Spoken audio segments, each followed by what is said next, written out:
Assalamualaikum warahmatullahi wabarakatuh. Bagaimana teman-teman kabarnya pada hari ini? Semoga kita semua selalu sehat dan diberi keberkahan oleh Allah Subhanahu wa taala. Amin amin ya rabbal alamin. Teman-teman, lanjutan pembelajaran hari ini adalah pembahasan soal subtema 3 di tema 1. Langsung saja teman-teman ya, cekidot. Soal yang nomor 1. Makhluk hidup perlu kita lestarikan karena jawabannya A teman-teman ya, dapat menjaga keseimbangan ekosistem. Kenapa ya? Jadi gini teman-teman, seumpama kita menebang pohon ya, terus tanaman kita habiskan di bumi, manusia tidak bisa bernafas. Hewan yang makan tumbuhan juga tidak bisa hidup, dia akan mati. Jadi nanti akan berdampak kepada semua makhluk hidup, baik dari hewan maupun manusia. Otomatis kan keseimbangan ekosistem tidak terjaga, ya kan? Langsung kita lanjut ke nomor 2 teman-teman ya. Contoh pelestarian ex situ pada hewan langka adalah, teman-teman, pelestarian itu dibagi menjadi 2. Pelestarian ex situ dan pelestarian in situ. Pelestarian ex situ itu pelestarian yang ex, berarti di luar habitatnya. Kalau pelestarian in situ adalah pelestarian yang di dalam habitatnya, masih di dalam habitatnya. Yang ditanyakan adalah contoh pelestarian ex situ. Contohnya adalah kebun binatang dan taman safari. Jadi gajah Sumatera itu kan habitatnya tidak harusnya kan ada di Sumatera, tapi dia itu dibawa teman-teman. Dia itu dibawa ke kebun binatang Jakarta. Nah, berarti kan dia di luar habitatnya. Jadi itu dinamakan pelestarian ex situ. Kita lanjut ke nomor 3. Kita dapat melestarikan tumbuhan langka dengan cara, karena yang dinamakan tumbuhan langka berarti kan jarang teman-teman ya, sedikit. Itu masih ada 1, 2, atau 3 gitu ya. Jadi cara melestarikan kita supaya dia tetap bertahan di habitatnya adalah dengan cara melakukan kultur jaringan. Jadi dia itu diperbanyak teman-teman ya, gitu teman-teman ya. Tumbuhannya itu diperbanyak. Lanjut kita ke nomor 4. Apakah burung cendrawasih termasuk hewan langka? Iya kan? Iya. Jika iya, apa yang menyebabkan hewan tersebut menjadi langka? Kenapa ya hewan cendrawasih itu langka teman-teman? Iya, karena banyak diburu oleh manusia, makanya dia langka. Seperti itu. Nomor 5. Mengapa kita perlu melestarikan hewan dan tumbuhan? Nah, jawaban di nomor 5 ini kembali ke nomor 1, teman-teman. Agar keseimbangan ekosistem terjaga. Lanjut kita ke bahasa Indonesia. Kita langsung ke soalnya teman-teman ya, supaya lebih cepat videonya. Informasi yang terdapat pada paragraf pertama adalah, kita lihat paragraf pertama.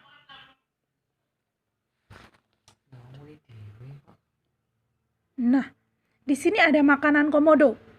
Coba dilihat. Komodo termasuk hewan karnivora. Karnivora adalah hewan yang memakan hewan atau memakan daging. Berarti jawabannya B teman-teman ya. Iya. Kita lanjut ke nomor 2. Informasi mengenai komodo ditetapkan menjadi hewan langka terdapat pada paragraf 3. Coba silahkan dilihat paragraf 3 teman-teman. Nah, paragrafnya kalimat terakhir. Komodo juga telah ditetapkan sebagai satu hewan yang terancam punah. Ya kan? Berarti ada di paragraf 3. Sekarang nomor 3. Kata-kata tidak baku dalam teks tersebut adalah, coba teman-teman, ada kata aktivitas. Nah, teman-teman, jadi kalimat aktivitas itu yang baku adalah pakai V, bukan pakai F. Kenapa? Memang kata aktivitas ini berasal dari kata aktif. Aktif kan berarti belakangnya pakai F kan teman-teman ya. Tapi di aturan bahasa Indonesia, huruf F itu tidak bisa diletakkan di tengah-tengah kata. Nah, jadi dia dilebur menjadi huruf V. Seperti itu. Tapi jika katanya itu aktif, belakangnya pakai F. Iya teman-teman ya. Kenapa ini berbeda? Kata aktivitas dan kata aktif itu berbeda. Karena aktivitas itu V-nya itu ada di tengah. Jadi dia dilebur. Diganti hurufnya. Tapi kalau kata aktif dia tetap hurufnya, nggak ada peleburan. Jadi gitu teman-teman ya. Sekarang kita lanjut ke nomor 4. Tuliskan simpulan dari teks tersebut. Teman-teman diingat, yang namanya simpulan itu pasti berada di akhir. Tapi teman-teman juga harus membaca isinya dengan seksama, dicari ide pokoknya. Coba simpulannya apa itu? Nah, iya, ada di kalimat akhir teman-teman ya. Komodo ditetapkan sebagai hewan yang terancam punah. Kita lanjut ke nomor 5 teman-teman. Tuliskan langkah-langkah membuat simpulan dari sebuah teks.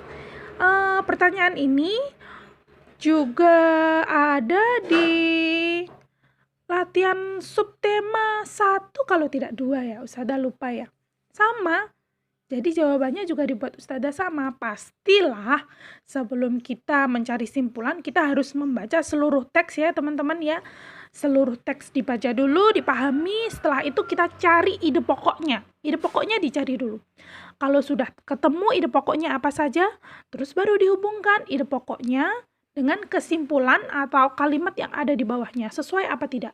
Kalau memang sesuai, kita sudah menemukan kesimpulan tersebut teman-teman. Kita lanjut teman-teman ya. Kita lanjut ke IPS. Bahasa sudah selesai, kita ke IPS teman-teman. Oke, kita langsung ke nomor 1. Apa ini bacanya? Blank Cetai merupakan lagu kebangsaan dari negara, lihat, Thai. Berarti Thailand. Enak kan teman-teman? Lalu kita lanjut ke nomor 2. Ayah Komang akan berkunjung ke luar negeri. Sebelum berangkat, Ayah Komang menukarkan sejumlah uang rupiah dengan mata uang real. Berdasarkan jenis mata uangnya, negara yang akan dikunjungi Ayah Komang adalah, teman-teman, dilihat mata uang real. Riel itu berasal dari negara Kamboja. Berarti Ayah Komang mau ke Kamboja. Seperti itu ya. Sekarang kita lanjut ke nomor 3.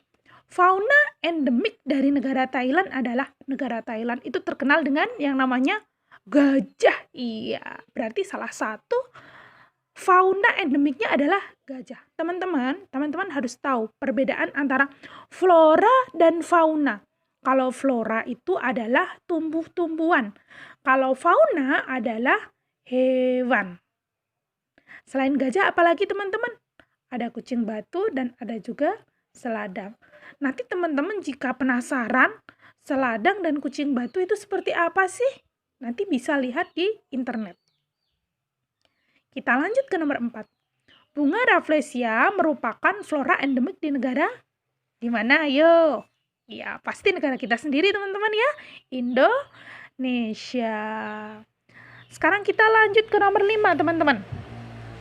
Tuliskan masing-masing satu contoh flora dan fauna endemik dari negara di Asia Tenggara. Teman-teman, ini karena jawabannya banyak, jadi ditulis Ustazah halamannya teman-teman ya. Silahkan dibuka sendiri teman-teman, halaman 65 dan 66. Di situ ada negara Indonesia, floranya apa? Ada anggrek hitam, ada bunga bangkai. Terus faunanya ada banteng Jawa, ada kasuari, banyak teman-teman ya. Silahkan dipelajari sendiri teman-teman ya.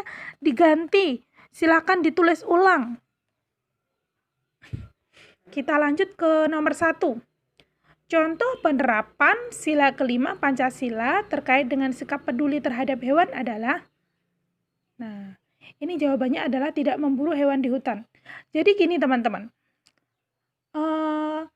caranya, contohnya adalah kita tidak boleh memburu hewan yang ada di hutan. Karena apa? Nanti jika hewan yang di hutan kita buru, otomatis kan keseimbangan lingkungan kita kan tidak terjaga. Nah, pasti akan merugikan seluruh jajaran masyarakat, terutama masyarakat yang berada di daerah hutan tersebut. Jadi seperti itu teman-teman. Pasti kan merugikan orang banyak. Kalau merugikan orang banyak, hubungannya dengan Pancasila sila kelima. Memang agak mirip teman-teman ya, sila kedua dan sila kelima. Tapi biasanya sila kelima itu fokusnya untuk kepentingan golongan, kepentingan bersama. Tapi jika sila kedua itu biasanya itu fokusnya untuk perseorangan. Seperti itu teman-teman ya. Kita lanjut ke nomor 2. Dedi bersama kedua orang tuanya berdiskusi untuk menentukan jadwal merawat tumbuhan. Kegiatan tersebut